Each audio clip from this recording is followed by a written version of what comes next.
A question as old as gachas themselves. Should you or should you not pull for the new character? I'm going to be giving you a list of pros and cons for Ruby, and you can make an informed decision for yourself as to whether or not you should pull for her. At the same time, we're going to be having gameplay for Ruby on the screen. I'm going to be using a C0 weapon, and I only have 42k CS for reference, so you can know how much damage I'm doing relative to how strong I am. Let's start by talking about the parts of Ruby that I enjoy. To start off, she is whale and free-to-play friendly. So what does this mean? It means that at C0, she's going to be doing everything that she can at C6. The only difference is really going to be damage. There aren't fundamental parts of her kit that are locked behind different advancement. An example of a character who does have this would be Tsubasa, who has to get, I think, A1 in order to get the 15% damage increase from using her dodge auto attack. This means that Tsubasa needs that in order to become a support character, and without it, she's just a pure DPS. Ruby, on the other hand, only gains damage from her advancements. Now, this damage is meaningful, and if you are a whale, you will feel good about getting these, as it will make your damage go very high up, but free-to-players can feel like they can play the character and experience everything the character has to offer, while also not pulling for it or feeling tempted to. Another aspect of Ruby that I really like is that every part of her kit will get some use in some form. So what do I mean by that? It means that from her normal attacks to her dodge attack, her weapon skill, and her discharge, every single one of these is good in certain situations. Pair this to a character like Samir, where you don't really want to be using the discharge, and honestly, you don't really want to be doing anything besides her aerial attack. Well, you pretty much get gated out of the rest of her kit, right? You don't want to sit there holding down a left click, for example, doing her charge attack and just shooting from long range. That's not going to be that good of damage generally. You don't want to be sitting there doing her normal attacks either. That's not going to be good damage. Her dodge attack is in general pretty mediocre damage as well. Samir just doesn't really get to do much besides use her aerials, and I think that's a pretty bad way to design a character. Ruby, on the other hand, you get to use everything, so you get to use all the animations, all the skills. They all have some sort of merit. It's really fun to play around. Another aspect of Ruby that I enjoy is the fact that she's not reliant on other characters in order to be useful. Let me give you an example. Cobalt B is reliant on Ruby in order to utilize her burns, so that way she can actually do good damage. Without Ruby utilizing Cobalt B's burns, Cobalt B is a pretty bad character. Now on the flip side, Ruby doesn't need any other character in the game specifically in order to do her job. So Ruby can do her job, honestly, even without her flame resonance, right? You can plug in some other supports, maybe like a Claudia and a Tsubasa, for example. On top of that with Ruby, now that might not be optimal, but you can do it and you will still do good damage. This is important because it means that you won't have to have pulled for other units in order to make use of her. And then on top of that, a quick side note, you don't really need specific matrices to make her super good either, like you would with Pro for Claudia's matrices, for example. A last point is, as of the current airing of this video, she's not currently power crept in China. So the next flame character that's going to be coming out, which is Annabelle, doesn't actually replace Ruby as a character. In fact, it actually amplifies Ruby and makes her even better. So this means Ruby's spot in the fire comp is actually pretty solidified, at least for now. Now who knows what the future holds, but as of current, Ruby has a pretty stable position, at least for however long until we catch up to China and then some. The final pro I wanted to point out is that her animations, and honestly just her kit in general, is pretty cool to use. So all the animations are pretty beautiful, her discharge is obviously amazing looking. Her kit is actually pretty unique, especially for a game like this, which I enjoy a lot. I don't feel like her kit is resembled by any other character in the game. Now, when I look at a character like, say, Claudia, for example, I know her one-handed sword is literally the same as the rare one-handed sword, which is kind of lame. Or, for example, Crow's weapon being the same as the rare two-handed blade thing. Ruby, on the other hand, is a completely unique weapon that is also super interesting, and honestly, I haven't really seen in too many games before, so I like that a lot. So we talked about some pros for Ruby and why you might want to pull for her. Now let's talk about some cons and why you wouldn't want to pull for her.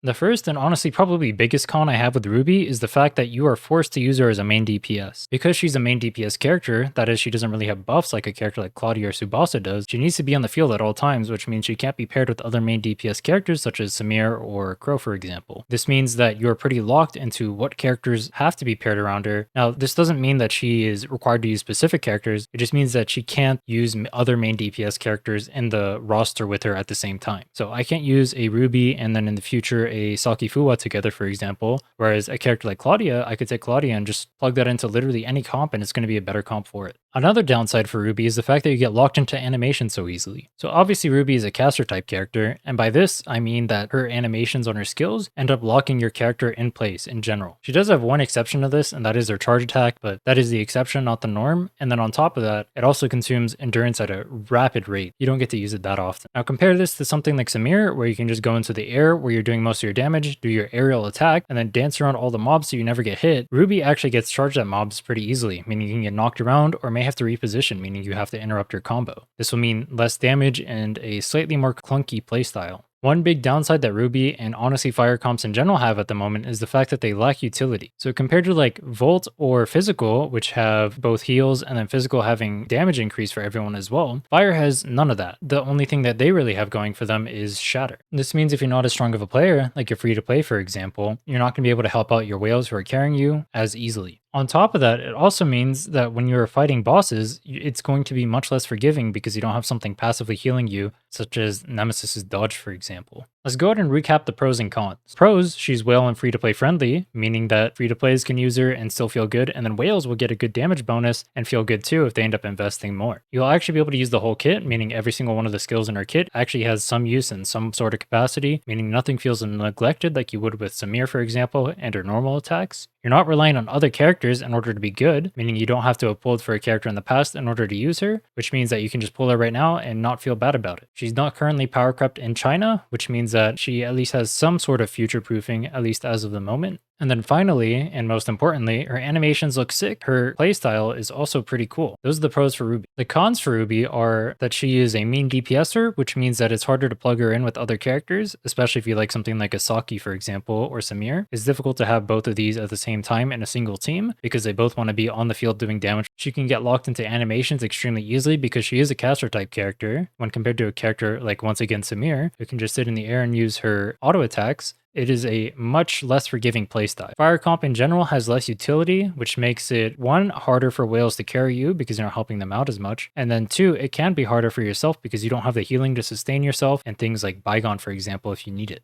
I mentioned it before, but in my opinion, I think Ruby is a very good pull. Honestly, an extremely well-designed character, and probably how you should design advancements on characters in general. It makes it so that way the character is both free-to-play and whale-friendly, so both types of players feel good to use it. You can actually use the whole kit and feel good about it. I feel like I can actually play the character rather than just use the weapon skill and then hop off like I would for Tsubasa, for example. And in general, it's just cool aesthetically, all that stuff. Would you pull for Ruby personally? Let me know in the comments below if this video ended up changing your mind. Like, comment, subscribe, hit the notification bell, all that good stuff. My Twitch is down in the description below if you want to watch more Ruby gameplay. And if you end up pulling for Ruby, well, I have a guide on that as well, which you can also check out in the description or find somewhere on my channel. And until next time, take care.